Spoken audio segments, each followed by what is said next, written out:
Central to Islam's concept of God's purposes is that he has revealed himself to humankind since creation through a succession of prophets and scriptures. Foremost among these prophets are among these scriptures are the Hebrew Torah and the Christian Gospels. 18 Hebrew patriarchs and kings are reverentially mentioned in the Quran. Islam gives David and Solomon higher status than Judaism does. According to Judaism, they are sinful monarchs. According to Islam, they are sinless prophets. According to the Quran, Abraham is a Muslim, the builder of the Kaaba, Islam's most sacred shrine in Mecca. Islam believes that because of God's love for Christ, he raised him up to heaven just before the crucifixion. Christ is thus alive today in heaven, according to Islam, and will return to earth to usher the millennium. Christ was born of Mary, a virgin, by the direct creative act of God. According to the Quran, Jesus spoke in his cradle, healed the sick, raised the dead, miracles that the Quran does not accord to Muhammad.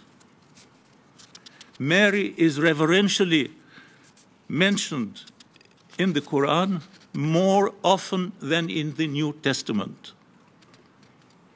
Neither Judaism nor Christianity look the same way towards Islam.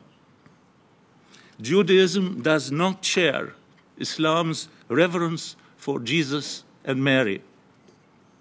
You might want to ask your scholarly colleagues how Judaism looks upon Jesus and Mary, and where, according to Judaism, Jesus is today.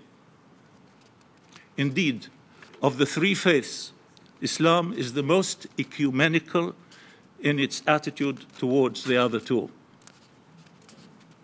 Because of Islam's perception of its kinship with Judaism and Christianity, much that is holy to Islam and Christianity is holy to Islam. To Judaism and Christianity is holy to Islam. And much of that is centered in Jerusalem. Thus, for Islam, Jerusalem is thrice holy because of its Judaic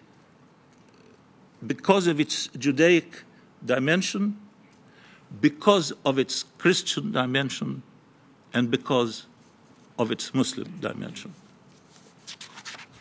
For Muslims, Jerusalem was the first direction of prayer, Qibla, before Mecca became their Qibla. Its holiness was further consecrated in a Quranic verse that describes a miraculous nocturnal journey, Isra, by the prophets from Mecca to Jerusalem. According to tradition, it was from Jerusalem that Muhammad ascended to heaven, to within 2 bow lengths of the presence of God.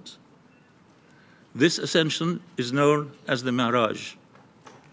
The prophets Isra to and Mi'raj from Jerusalem became the source of inspiration of a vast corpus of devotional literature concerning life beyond the grave.